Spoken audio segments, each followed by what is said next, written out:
காலடி தெரியாமல் போனாலும் கர்த்தர் என் முன்னே உண்டு.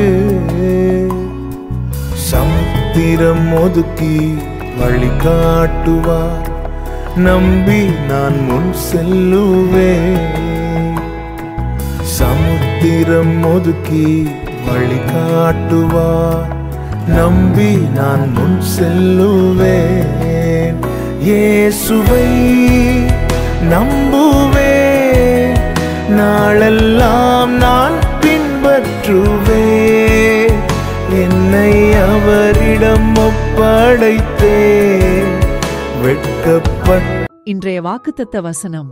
இயேசு கிறிஸ்துவின் இனிய நாமத்தினாலே உங்களை வாழ்த்துகிறேன்.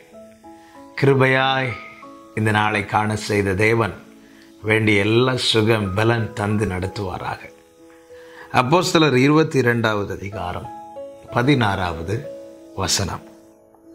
இப்பொழுது நீ தாமதிக்கிறது என்ன? நீ எழுந்து கர்த்தருடைய நாமத்தை தொழுது கொண்டு ஞான ஸ்நானம் பெற்று உன் பாவங்கள் போக கழுவப்படு என்றான். கர்த்தருடைய பரிசுத்த நாமத்திற்கு மகிமை உண்டாவதாக. அனனியா பவுலிடம் சொன்ன வார்த்தை. இயேசு கிறிஸ்துவை இப்பொழுது அறிந்து கொண்டான் பவுல். இயேசு கிறிஸ்துவை அறிந்து கொள்ளுகிறான், அதாவது சத்தியத்தை அறிந்து கொள்ளுகிறான். சத்தியத்தை அறிந்து கொண்டவனிடத்தில் அனனியாவை அனுப்பி கர்த்தர் பேசும்போது ஒரு காரியத்தை செய்யும்படி ஃபோர்ஸ் பண்ணுறார். என்ன காரியம் என்றால், பாவங்கள் போக கழுவப்பட. அதற்காக என்ன செய்ய வேண்டும்? அவரை தொழுது கொண்டு அவரோடு கூட ஞான ஸ்நான உடன்படிக்கை செய்ய வேண்டும். இங்கே அதை தான் சொல்லப்பட்டிருக்கிறது. இதை செய்வதற்கு தாமதிக்க கூடாது என்று வேதம் தெளிவாக சொல்லுகிறது. இப்பொழுது அவனுக்கு பார்வை கிடைக்கிறது, அவன் எழும்புகிறான்.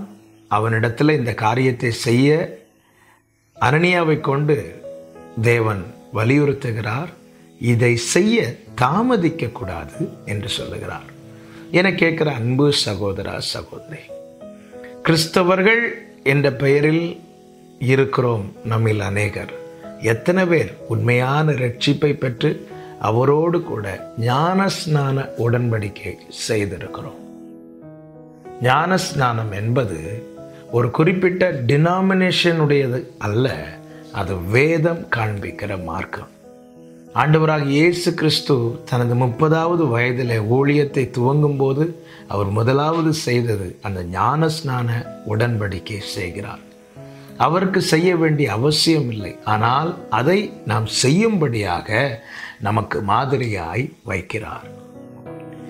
யோவான் ஸ்நானனிடத்திலே சொன்ன வார்த்தை இதுதான், இப்பொழுது இடம் கொடு, இடம் கொடு.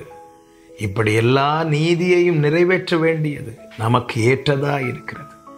இது நாம் நிறைவேற்ற வேண்டிய நீதி.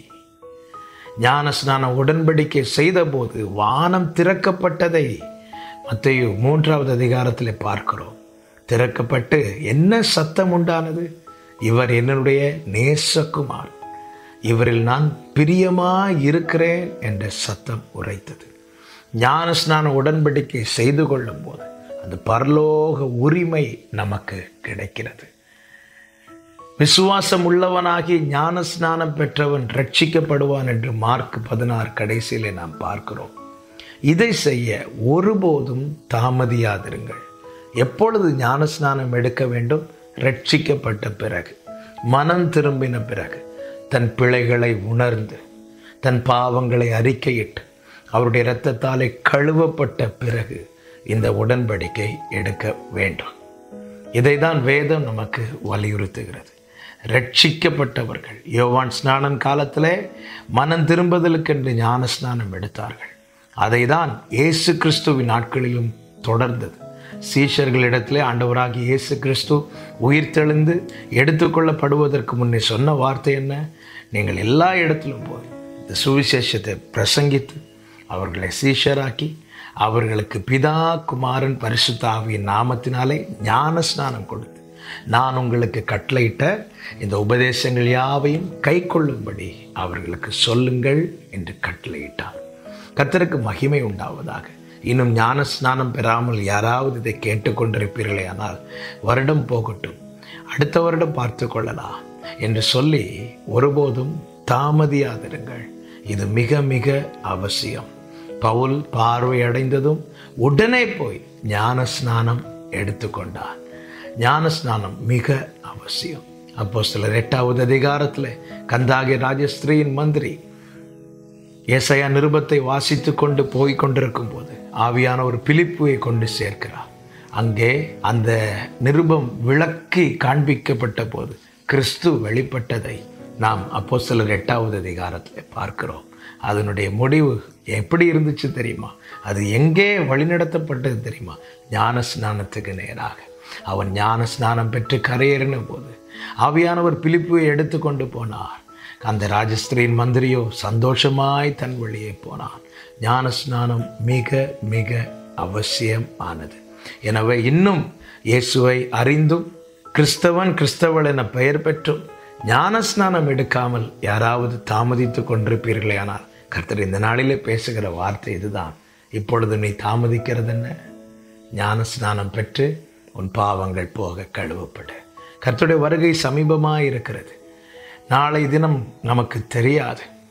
ஏசாவை போல பிற்பாடு பார்த்து கொள்ளலாம் என்று ஒருபோதும் எண்ணாதிருங்கள். ஒரு நாள் பிறப்பதையே நீ அறியாயே என்று வேதம் சொல்லுகிறது. வேதத்தில் எது அவசியம் என்று சொல்லப்பட்டிருக்கிறதோ அதில் ஒன்றை கூட செய்ய தாமதியாதிருங்கள். கர்த்தர் உங்களுக்கு அந்த கிருபைகளை தந்து நடத்துவாராக. நல்ல தகப்பனே, இரக்கமுள்ள பிதாவே, நீர் தந்த நல்ல வார்த்தைகளுக்காக ஸ்தோத்திரம். ஆண்டவர், நிறைவேற்றப்பட வேண்டிய நீதியை தடையில்லாமல் தாமதமில்லாமல் நிறைவேற்ற கிருபை செய். இயேசு கிறிஸ்துவின் நாமத்தில் பிதாவே, ஆமென்.